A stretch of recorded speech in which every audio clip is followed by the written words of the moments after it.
ওনারা আমাদের পদ্মা অ্যাগ্রো স্পেয়ার্সের অনেক প্রোডাক্ট মানে ব্যবহার করেছেন। তো আমরা এখন তাদের নিজের মুখ থেকে শুনতে চাই যে আসলে তারা কি রেজাল্টটা পেয়েছে। তো ভাই আপনার পরিচয়টা দেন একটু। আমার নাম মোহাম্মদ সরওয়াজ্জামান। আমার আব্বার নাম মোহাম্মদ হাসানুজ্জামান। আমার বাসা মঈনপুর। তো আমি ২ বছর যাবৎ আবাদ পানি করি।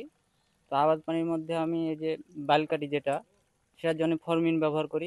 মানে এমন বালকাঠি মানে হলো কি, যেটা হলো মাজরা। মাজরা, হ্যাঁ, মাজরা, হ্যাঁ, মাজরা পোকা। আচ্ছা আমরা ওটাকে বালকাঠি বলে আচ্ছা করি। আচ্ছা।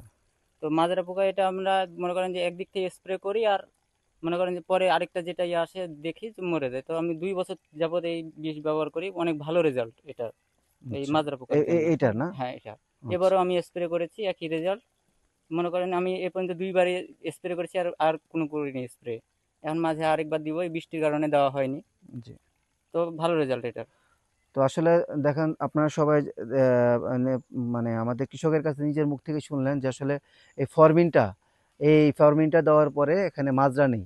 তো আসলে পদ্মা এগ্রোস্পেয়ার কোম্পানি, আপনারা যারা অন্যান্য যারা এই ভিডিওটা দেখবেন, যারা অন্যান্য কৃষকদেরকে আমাদের একটাই বার্তা যে আপনারা মাজরার জন্য আপনারা এই ফরমিনটা ব্যবহার করেন। আশা করি আপনারা ভালো রেজাল্ট পাবেন।